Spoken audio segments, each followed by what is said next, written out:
Primera a los Corintios, capítulo 6. Vamos a leer los versículos 1 al 11. ¿Osa alguno de vosotros cuando tiene algo contra otro ir a juicio delante de los injustos y no delante de los santos? ¿O no sabéis que los santos han de juzgar al mundo? Y si el mundo ha de ser juzgado por vosotros, ¿sois indignos de juzgar cosas muy pequeñas? ¿O no sabéis que hemos de juzgar a los ángeles? ¿Cuánto más las cosas de esta vida? Si pues tenéis juicios sobre cosas de esta vida, ¿cómo ponéis para juzgar a los que son de menor estima en la iglesia? Para avergonzaros lo digo, pues que no hay entre vosotros sabios ni aun uno que pueda juzgar entre sus hermanos, sino que el hermano con el hermano pleitea en juicio, y esto ante los incrédulos. Así que, por cierto, es ya una falta en vosotros que tengáis pleitos entre vosotros mismos. ¿Por qué no sufrís más bien el agravio? ¿Por qué no sufrís más bien el ser defraudados? Pero vosotros cometéis el agravio y defraudáis, y esto a los hermanos. ¿No sabéis que los injustos no heredarán el reino de Dios? No erréis, ni los fornicarios, ni los idólatras, ni los adúlteros, ni los afeminados, ni los que se echan con varones, ni los ladrones, ni los avaros, ni los borrachos, ni los maldicientes, ni los estafadores heredarán el reino de Dios. Y esto erais algunos. Mas ya habéis sido lavados, ya habéis sido santificados, ya habéis sido justificados en el nombre del Señor Jesús y por el Espíritu de nuestro Dios. Mis hermanos, la enseñanza central de este pasaje es increíblemente simple, increíblemente sencilla. Si un cristiano tiene problemas con otro cristiano, antes de llevar el caso a la corte, debe tratar de solucionarlo procurando la mediación de la iglesia. Sin embargo, yo creo que este pasaje contiene otra enseñanza que está detrás de esta enseñanza principal.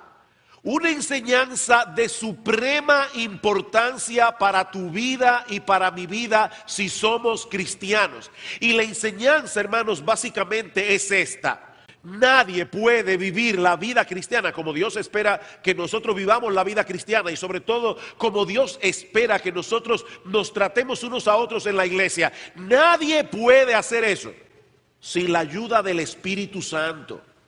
Porque, mis hermanos, en nuestras propias fuerzas es imposible reaccionar como Pablo está diciendo aquí que nosotros debemos reaccionar cuando tenemos un problema en la iglesia. Ahora, antes de pasar a explicar a qué yo me estoy refiriendo, debemos señalar, en primer lugar, que este pasaje presupone algo desagradable. Y es el hecho de que los cristianos pueden tener serios problemas entre ellos. Tan serios que si no fueran cristianos llevarían el caso a los tribunales. O sea, aquí no estamos hablando de que el hermano fulano llegó a la iglesia y no me saludó. Aquí estamos hablando de que un hermano acusa a otro de haberlo engañado en un negocio. Es de eso que estamos hablando. De hecho, yo sé que hay creyentes que prefieren, cuando van a contratar a un empleado, prefieren que no sea cristiano. Y precisamente prefieren que no sea cristiano porque el cristianismo pone delante de nosotros un esquema, pone delante de nosotros procedimientos que nosotros debemos seguir. Y a veces, y si tú eres empresario aquí, yo creo que tú sabes de lo que yo estoy hablando. A veces los cristianos que tienen empresa dicen: yo prefiero contratar a un impío, si me queda mal lo voto, se acabó. Pero si es un cristiano hay que seguir Mateo 18 y todo lo demás. Es más complicado. Bueno, yo espero que tú cambies esa forma de pensar después que escuches este mensaje. Ahora, definitivamente, queridos hermanos, este pasaje presupone que en la iglesia van a haber problemas. Noten lo que dice Pablo otra vez en el versículo 1. ¿Osa alguno de vosotros cuando tiene algo contra otro? Pablo no está diciendo allí en la extraña e increíble posibilidad de que eso pase. No, él está diciendo ¿Osa alguno de vosotros cuando tiene algo contra otro ir a juicio delante de los injustos y no delante de los santos? El gran problema que había en la iglesia de Corinto, a la que Pablo envió esta carta, era que los hermanos se estaban dejando influenciar más por su cultura que por la enseñanza bíblica. La cultura de estos corintios, que eran griegos, la cultura de estos corintios tenía un impacto más fuerte en la vida de estos hermanos que el impacto que debe tener las Sagradas Escrituras. Y a los griegos les encantaba ir a los tribunales. De hecho, se decía que cada griego era un abogado. A los griegos les encantaba ir a los tribunales porque así podían lucir su capacidad de oratoria.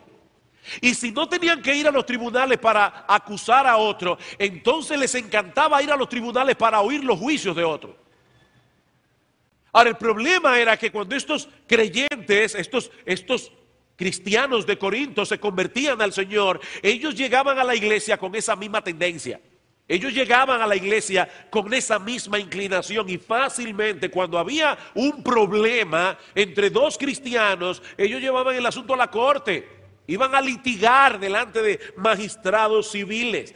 Ellos no eran capaces de ver que eso era inconsecuente con el cristianismo que ellos profesaban creer. Por eso es que Pablo constantemente les dice en este pasaje, es que ustedes no saben. Noten el versículo 2, o no sabéis que los santos han de juzgar al mundo. Versículo 3, o no sabéis que hemos de juzgar a los ángeles. Versículo 9, no sabéis que los injustos no heredarán el reino de Dios. Y en el próximo pasaje que vamos a estudiar el domingo que viene, Pablo sigue con la misma frasecita. Ustedes no sabían eso. Es que ustedes no conocían esa enseñanza de la palabra de Dios. Mis hermanos, una cosa es conocer lo que la Biblia enseña con respecto a ciertas cosas, otra muy distinta es luchar con el orgullo, luchar con el egoísmo de nuestro corazón para poder vivir a la altura de lo que la Biblia enseña y de lo que nosotros decimos creer. Hay un refrán que se aplica aquí perfectamente, del dicho al hecho hay un gran trecho. Nosotros sabemos lo que la Biblia dice. El problema es el orgullo. El egoísmo del corazón. Ahora, como yo decía, todo esto presupone que en la iglesia van a surgir problemas entre sus miembros. De lo contrario, no hubiera habido necesidad de hablar de ese tema. Hay personas que se convierten al Señor, llegan a la iglesia y en la mente de ellos llegaron al paraíso. Ay, qué bueno estar en un lugar así. Todos los hermanos se aman, aquí no hay malos entendidos. Yo recuerdo cuando nosotros nos convertimos hace 35 años atrás, que a los pocos meses de convertido chocamos contra una pared. Una hermana de la iglesia había acusado a otra hermana de la iglesia que trabajaba en su casa de haberle robado. Y yo recuerdo siendo un nuevo creyente en la iglesia tratando este asunto. Eso choca, hermanos. Y de repente las personas despiertan a la realidad de que la iglesia no es el paraíso. Mi hermano, nosotros no hemos llegado al cielo todavía. No hemos llegado al cielo todavía. Si bien es cierto que Dios está trabajando en nosotros y somos cristianos y nos está cambiando gradualmente, poco a poco, Él nos está haciendo conforme a la imagen de su Hijo, nuestro Señor Jesucristo. Lo cierto es, queridos hermanos, que nunca llegaremos a ser perfectos en esta vida. Y si a eso le añadimos el ingrediente de que hay personas en la iglesia que dicen ser cristianas y no lo son, el caso se complica todavía más. Pero aún los verdaderos creyentes vamos a seguir luchando hasta la muerte contra el orgullo, contra el egoísmo de nuestro corazón. Mis hermanos, eso será una realidad hasta que lleguemos al cielo. Eso quiere decir que todos nosotros tenemos dentro el potencial suficiente para tener problemas con otros hermanos. Es precisamente por eso que Dios nos dejó en su palabra principios para lidiar con los problemas en la iglesia. Mateo 18 y otros pasajes que ustedes conocen. Así que, hermanos, no es la voluntad de Dios Escúchame bien, amado hermano, amada hermana, no es la voluntad de Dios que nosotros nos aislemos del pueblo de Dios para evitar conflictos. Esa no es la voluntad de Dios. Lo que Dios quiere es que nosotros aprendamos a lidiar con esos problemas dentro de la iglesia en una manera adecuada. Y cuando lo hacemos de ese modo, y aquí viene lo increíble de esto, cuando lo hacemos a la manera de Dios, Dios usa esos mismos conflictos para seguir puliendo nuestro carácter. Permítame poner un ejemplo un tanto desagradable. Aquellos que tienen finca y bregan con campo, saben que el olor del abono no es agradable. El olor del abono no es agradable, pero usado en la proporción correcta y de la manera correcta, el abono hace que las plantas crezcan bien. ¿Verdad que sí? No es agradable, pero tiene un efecto positivo. Bueno, hermanos, lo mismo ocurre con las dificultades que a veces se levantan en nuestro trato con otros creyentes. No es bueno que eso pase. Yo no quiero a nadie pensando aquí, bueno, como los problemas son buenos para el creyente, yo hace mucho como que no tengo un lío aquí en la iglesia. No, hermano, eso no es bueno que pase, ojalá que nunca pase. Lo que yo estoy diciendo es que Dios puede usar esa dificultad para seguir puliéndonos a la imagen de su Hijo, de manera que una misma situación manejada de una manera equivocada puede ser terrible para la fe de un cristiano, y manejada de una manera correcta puede ser una tremenda bendición. La misma situación, el mismo conflicto. Y eso me lleva a la enseñanza central de este pasaje. ¿Cuál es la manera apropiada de lidiar con los problemas que tenemos con otros cristianos? Bueno, vamos a suponer, para comenzar con un caso concreto aquí, que un miembro de la iglesia se asocia con otro miembro de la iglesia para hacer un negocio. Vamos a suponer que uno de ellos se siente defraudado, se siente agraviado económicamente por el otro hermano. Vamos a suponer que ese hermano tiene pruebas contundentes de que este otro hermano lo engañó en el negocio. Él tiene pruebas contundentes de que ese otro hermano le robó en el negocio. Bueno, estoy poniendo un caso difícil. ¿Cuál es la manera apropiada de lidiar con esta dificultad? Bueno, Pablo dice, no lleves el caso a los tribunales. Eso es lo que Pablo está diciendo aquí. No lleves el caso a los tribunales. Busca la solución en la iglesia. Y Pablo da 3 razones que para mí son sumamente contundentes de por qué debemos hacer las cosas de ese modo. La primera es para beneficio del mundo incrédulo. Para beneficio del mundo incrédulo. ¿Qué dice en el versículo 2? ¿O no sabéis que los santos han de juzgar al mundo? Y si el mundo ha de ser juzgado por vosotros, ¿sois indignos de juzgar cosas muy pequeñas dentro de la iglesia? ¿O no sabéis que hemos de juzgar a los ángeles? ¿Cuánto más las cosas de esta vida? Si pues tenéis juicio sobre cosas de esta vida, ¿ponéis para juzgar a los que son de menor estima en la iglesia? Y el texto griego da a entender, no que en la iglesia habían personas de menor estima, sino que ellos buscaban personas afuera que no tenían nada que ver con la iglesia. Esa es la idea, aparentemente. Para avergonzaros lo digo, pues que no hay entre vosotros sabio ni aún uno que pueda juzgar entre sus hermanos, sino que el hermano con el hermano pleitea en juicio, y esto ante los incrédulos. Miren, hermanos, nosotros no sabemos con exactitud cuál es el papel que nos va a tocar a nosotros en el juicio que el Señor hará contra el mundo incrédulo y aún contra los ángeles. Ahora, la Biblia enseña claramente que los cristianos reinaremos con Cristo en su segunda venida. En eso estamos claros, ¿verdad? Los cristianos reinaremos con Cristo. Hablando de manera particular a los apóstoles, Dice el Señor en Mateo 19:28 que en su segunda venida, cuando el Hijo del Hombre se siente en el trono de su gloria, vosotros que me habéis seguido, también os sentaréis sobre 12 tronos para juzgar a las 12 tribus de Israel. Y refiriéndose a todos los cristianos, incluyéndote a ti, incluyéndome a mí, dice en Apocalipsis 3:21, al que venciere le daré que se siente conmigo en mi trono, así como yo he vencido y me he sentado con mi Padre en su trono. Así que, hermanos, los cristianos vamos a reinar con Cristo. Y más aún, dice estos pasajes, que de alguna manera nosotros vamos a participar junto a Él en el juicio que Él le va a hacer al mundo incrédulo y a los ángeles, probablemente a los ángeles que cayeron. Ahora, yo no sé cuál es el papel que nos va a tocar ahí. Y no te preocupes, yo estoy seguro que te van a dar instrucciones cuando llegue el momento. No las necesitamos ahora. Cuando estemos en el cielo, el Señor nos va a dar las instrucciones del lugar. Así que no te afanes por eso.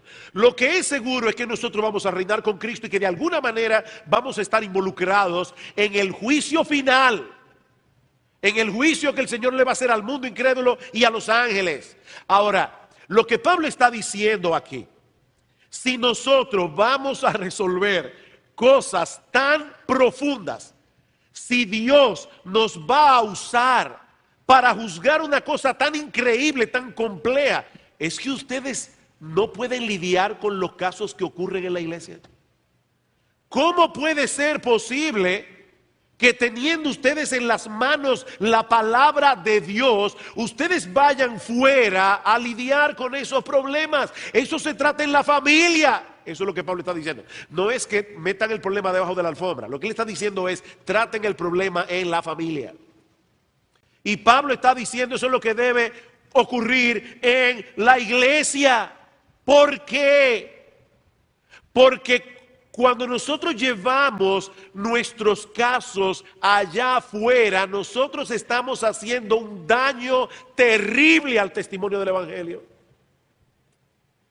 Y noten, mis hermanos, que Pablo no está presuponiendo aquí que los que deben mediar en la iglesia en un problema entre hermanos deben ser los pastores. No necesariamente son los pastores. Dice en el versículo 5, para avergonzaros lo digo, pues que no hay entre vosotros sabio, ni aún uno que pueda juzgar entre sus hermanos. No tiene que ser un pastor. Alguien que tenga experiencia, alguien que sea lo suficientemente objetivo, alguien que sea lo suficientemente imparcial. Ahora, hermanos, lo que está detrás, la razón que está detrás de esta directriz bíblica es lo que dice Pablo en el versículo 6. ¿Ustedes van a hacer eso delante de los incrédulos? ¿Delante de los incrédulos? Mis hermanos, cuando un cristiano es capaz de llevar a otro cristiano a la corte, ese cristiano está mostrando claramente que para él sus derechos valen más que el evangelio. Es mi derecho, sí, yo sé que es tu derecho. Ahora imagínate, dos cristianos en la corte. El juez sabe que los dos pertenecen a la misma iglesia. Y hay un dime que te diré en la corte. No, mire, señor juez, lo que pasa es que el hermano aquí me hizo esto y él me prometió esto y no lo cumplió. Y después que termina el juicio, uno de ellos se acerca y dice, por cierto, magistrado, el culto de la iglesia es a las 11.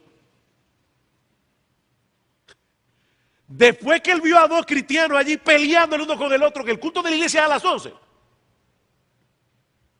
Ese magistrado seguramente va a pensar, bueno, si así son los miembros de esa iglesia, yo no quiero ir para allá. Yo no quiero ir para allá.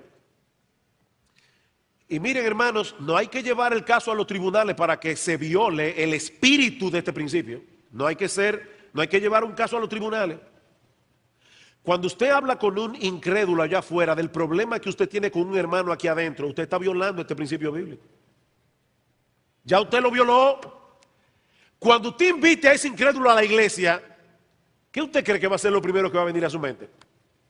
Usted está violando un principio bíblico.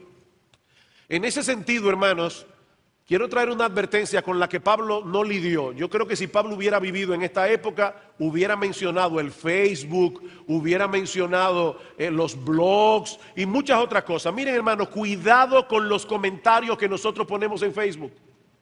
Cuidado con los comentarios que nosotros ponemos en la red, en cualquier medio cibernético, porque una vez usted posteó ese comentario allí, usted no sabe a dónde eso va a llegar. Y es vergonzoso ver cómo en el día de hoy hay personas que se llaman cristianas, que están aireando sus problemas con otros cristianos en la internet.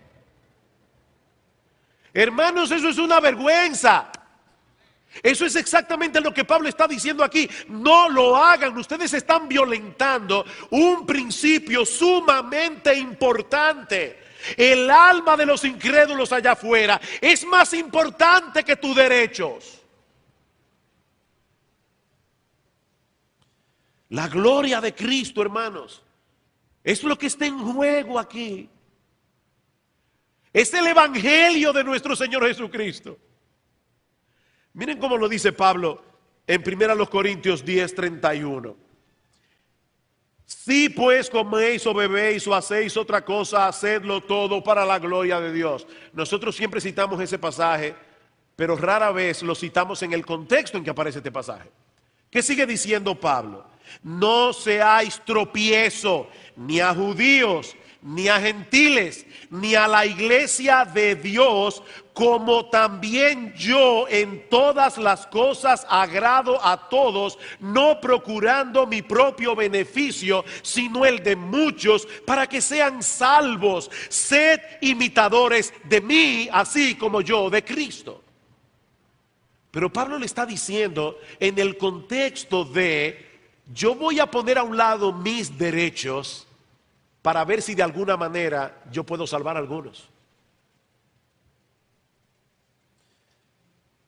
Mis hermanos, ¿qué hubiera pasado si nuestro glorioso, bendito Señor y Salvador Jesucristo hubiera decidido hacer valer sus derechos en el tribunal de Poncio Pilato? ¿Qué hubiera sucedido? ¿Que todos nosotros estaríamos perdidos? Todos nosotros estaríamos perdidos. Mis hermanos, fue por amor a nuestras almas que el Señor permitió ser condenado en un tribunal humano, a pesar de ser inocente, para que tú y yo pudiésemos ser absueltos en el tribunal de Dios. Jesucristo tenía capacidad suficiente para defenderse, pero no lo hizo. Él no tomó sus derechos como algo a que aferrarse. Él puso sus derechos a un lado. El Rey de Reyes, el Señor de Señores, el Dios encarnado. ¿Sabes por qué? Porque para Él tu salvación y la mía eran más importantes. Y nosotros que hemos sido beneficiarios de esa salvación, ¿cómo debemos actuar ahora? Pablo está diciendo, sed imitadores de mí, como yo de Cristo en esto. Pero hay otra razón por la que los cristianos deben abstenerse de llevar a otro creyente a un tribunal civil. Y es que no importa quién gane el pleito, el mero hecho de llevar a un hermano a la corte ya es un fracaso. No importa quién gane el pleito. Versículo 7. Así que por cierto es ya una falta, y la palabra allí es, así que por cierto es ya una completa derrota que tengáis pleitos entre vosotros mismos. ¿Por qué no sufrís más bien el agravio? ¿Por qué no sufrís más bien el ser defraudados? Pero vosotros cometéis el agravio y defraudáis, y esto a los hermanos. La Nueva Versión Internacional lo traduce de esta manera: en realidad ya es una grave falla el solo hecho de que haya pleito entre ustedes. ¿No sería mejor soportar la injusticia? ¿No sería mejor dejar que los defrauden? ¿Saben cuál es nuestro problema, hermano? Es que nosotros no conectamos el cristianismo muchas veces con las cosas que nos pasan. Y consecuentemente no actuamos como cristianos. No actuamos como cristianos. Debemos estar dispuestos a sufrir el agravio. sin llenarnos de amargura. Porque usted puede decidir, está bien, me voy a quedar callado, con un concón. No, yo no estoy hablando de eso. Es decidir sufrir el agravio sin llenarte de amargura, sin deseo de vengarte. Eso es lo que se espera de un cristiano.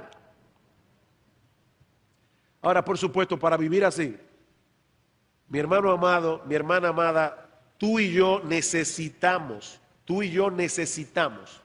los recursos de la gracia de Dios en nuestras vidas. Porque eso es completamente antiintuitivo. ¿Cuál es la tendencia del corazón? A defender mis derechos. Mire, cuando usted siente que su derecho ha sido violado, o los derechos de uno de sus hijos, yo me doy cuenta que definitivamente a veces los padres somos capaces de soportar un agravio nosotros. Ay, pero que no nos toquen esos muchachos. Nos ponemos como una cacata. Pero Pablo está diciendo aquí, tú tienes que estar dispuesto a sufrir el agravio, punto.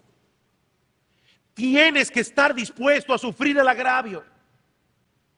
Pero la tendencia del corazón humano es a no sufrir el agravio. La tendencia del corazón humano es a insistir en nuestros derechos, y más en esta cultura que nos ha tocado vivir, donde todo el mundo tiene que defender sus derechos.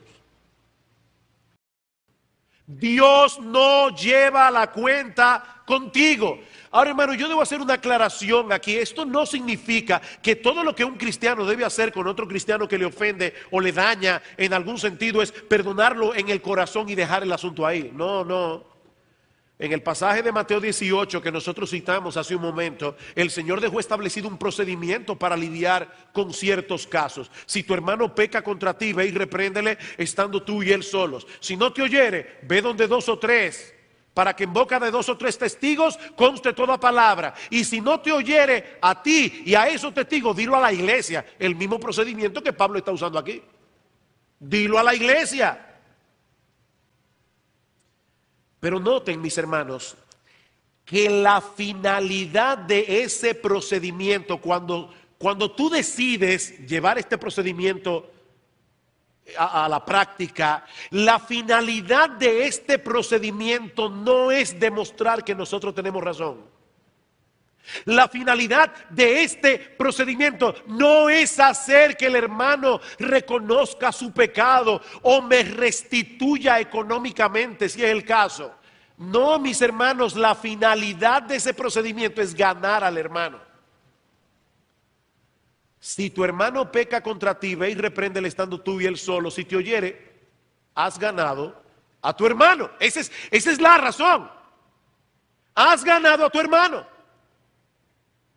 Gálatas capítulo 6, hermanos míos, si alguno es sorprendido en alguna falta, vosotros que sois espirituales, restauradle con espíritu de mansedumbre y considerándote a ti mismo, no sea que tú también seas tentado. Como bien señala John MacArthur, la preocupación principal de un cristiano, oigan bien hermanos, la preocupación principal de un cristiano no debe ser la de proteger sus posesiones o sus derechos, sino su relación con el Señor y con los hermanos en Cristo.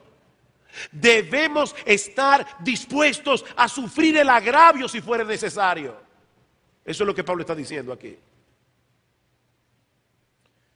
En Lucas 12:13, un hombre se acerca al Señor Jesucristo para pedirle que medie entre él y su hermano en un asunto de la distribución de una herencia. Señor, dile a mi hermano que parta su herencia conmigo. ¿Saben lo que el Señor le respondió? Hombre, ¿quién me ha puesto sobre vosotros como juez o partidor? Y les dijo, mirad y guardaos de toda avaricia, porque la vida del hombre no consiste en la abundancia de los bienes que posee. En otras palabras, el mal mayor aquí no es que tu hermano te engañe en la repartición de la herencia. Ese no es el mal mayor. El mal mayor aquí es que tu corazón se llene de avaricia. ¿Por qué tú estás tan interesado en llevar el caso, ya no a los tribunales, aún a la iglesia? ¿Por qué? ¿Es para que quede claro que tú tenías razón? ¿O es para que el hermano te pague los cuartos que te debe? Ese es el móvil principal de tu corazón. Porque eso es exactamente lo que Pablo dice aquí que nosotros no debemos tener. Por supuesto, hermanos, no todos los casos que se dan en la iglesia deben ser tratados de la misma manera. Y es importante aclarar eso. No todos los casos se tratan de la misma manera. Hay momentos en que tú puedes decidir tranquilamente ponerle un manto de amor y decir, mira, yo voy a dejar eso ahí de corazón, no voy a tener problemas en mi alma con respecto a este hermano, voy a tenderle un manto de amor. Dice en Primera de Pedro capítulo 4 versículo 8 que los cristianos debemos tener entre nosotros ferviente amor. ¿Saben por qué? Porque el amor cubrirá multitud de pecados. Pero habrá otras ocasiones en que otros elementos estarán envueltos, ya sea el buen testimonio de la iglesia, o incluso el hecho de que tú estás viendo en ese hermano un patrón preocupante y tú decides seguir el proceso de Mateo 18 para lidiar con este hermano. El punto es, mis hermanos, que ya sea que decidamos cubrir el asunto con un manto de amor, o ya sea que decidamos iniciar un proceso de confrontación en la iglesia, el móvil siempre debe ser el mismo: el bienestar espiritual del hermano que ha pecado contra mí y el buen testimonio de la iglesia. Ese, y solo ese, debe ser tu motivación. Ahora, eso es fácil de decir. Óigame, qué difícil es esto de hacer. Del dicho al hecho hay un gran trecho. Esto es contraintuitivo, como yo decía hace un rato. Esto es totalmente opuesto a la tendencia de nuestro corazón, ¿o no es así? Pero te tengo una buena noticia. La buena noticia es que el Señor ha puesto a nuestra disposición todos los recursos espirituales que nosotros necesitamos para reaccionar así. El Señor no nos manda al campo de batalla sin armamento, sin protección. No, nosotros tenemos todos los recursos espirituales que necesitamos para lidiar adecuadamente con un hermano que nosotros creemos que nos ha agraviado. Pero hay otra razón en el texto que veremos más brevemente ya. Y es que al tratar los problemas que ocurren entre hermanos en la iglesia, como dice la palabra de Dios, eso puede poner en evidencia que alguno que profesa ser cristiano en realidad no lo era. El tratar estos casos en una manera adecuada puede poner en evidencia que alguno que dice ser cristiano en realidad no lo es. Versículos 9 al 11. ¿No sabéis que los injustos no heredarán el reino de Dios? No erréis, ni los fornicarios, ni los idólatras, ni los adúlteros, ni los afeminados, ni los que se echan con varones, ni los ladrones, ni los avaros, ni los borrachos, ni los maldicientes, ni los estafadores heredarán el reino de Dios. Y esto erais algunos, mas ya habéis sido lavados, ya habéis sido santificados, ya habéis sido justificados en el nombre del Señor Jesús y por el Espíritu de nuestro Dios. Si bien es cierto que la Biblia enseña que la salvación es únicamente por gracia, únicamente por medio de la fe, la Biblia también enseña que aquellos que son salvados por gracia deben evidenciar que son salvos a través de una vida cambiada, a través de una vida transformada. No somos salvos por obras, pero somos salvos para obrar. No somos salvos por obras, pero somos salvos para obrar. Y algunos miembros en la iglesia de Corinto eran un buen ejemplo de esto. Pablo dice, esto erais algunos. ¿Y qué es lo que eran algunos? O la lista que acaba de mencionar. Pablo está diciendo, hermanos, no se olviden, algunos de ustedes eran fornicarios, idólatras, adúlteros, homosexuales. El otro día hablaba, hace un tiempo atrás, hablaba con una hermana que había practicado la homosexualidad en el pasado. Y ella me decía, yo no estoy segura de que yo puedo lidiar con esto, porque yo le dije, hermana, tú no eres, tú eras.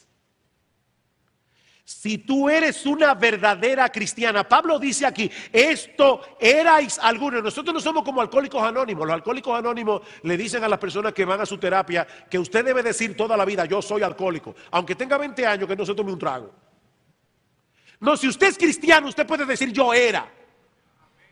Yo era. Eso no quiere decir, como veremos en un momento, que un cristiano que haya tenido estos vicios que Pablo menciona aquí, no tenga tentaciones como la tiene cualquiera.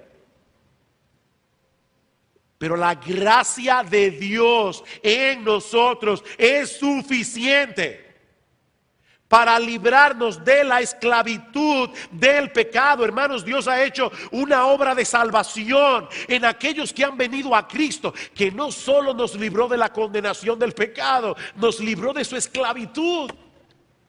Pablo dice, esto erais algunos, mas ya habéis sido lavados, ya habéis sido santificados, ya habéis sido justificados en el nombre del Señor Jesús. Eso ya pasó. Y gloria al Señor que somos cambiados por su gracia. De manera, hermanos, que un verdadero creyente puede pecar contra otro y agraviarlo. Eso es posible. Y es posible también en la iglesia que un creyente que sea agraviado de entrada no reaccione piadosamente y se levante en su corazón un fuerte deseo de hacer valer sus derechos. Y como siempre dicen en las manifestaciones públicas, y llevar el caso hasta sus últimas consecuencias. Sí es posible que eso pase. Pero cuidado, dice Pablo, cuidado, porque también es posible que ese miembro de la iglesia que agravió a otro, o ese otro miembro de la iglesia agraviado que reacciona implacablemente y sin misericordia, pueden estar manifestando que no son cristianos.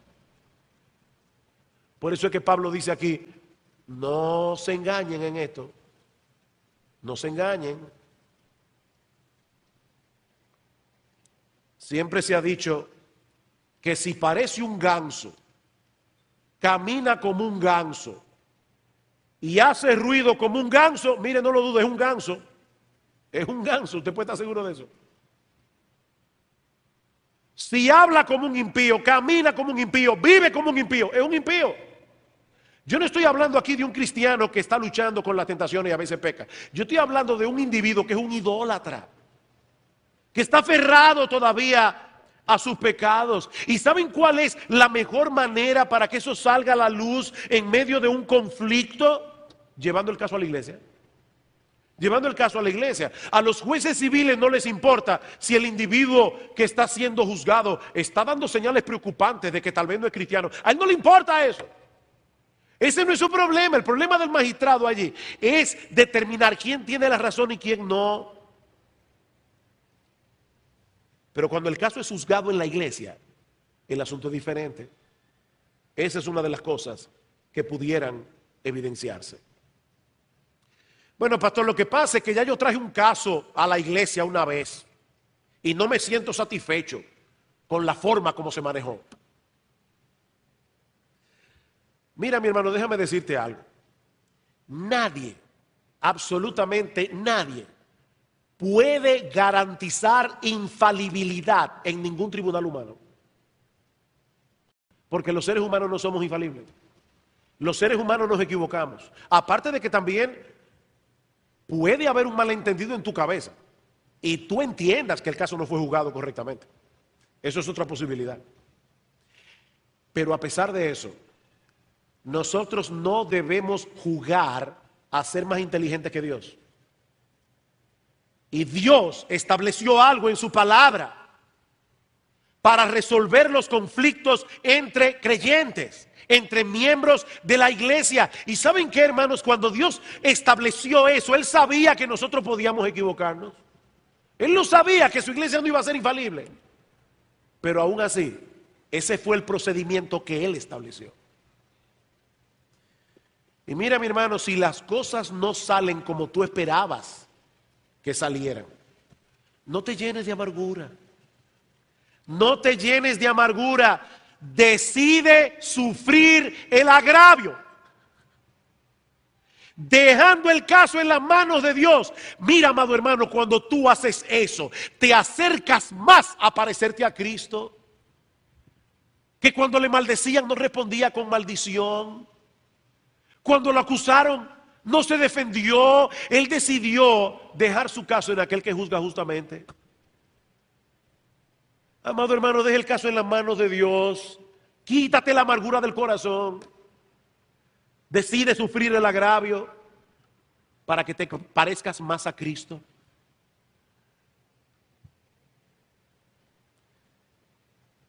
Para terminar, solo quiero traer dos palabras aquí.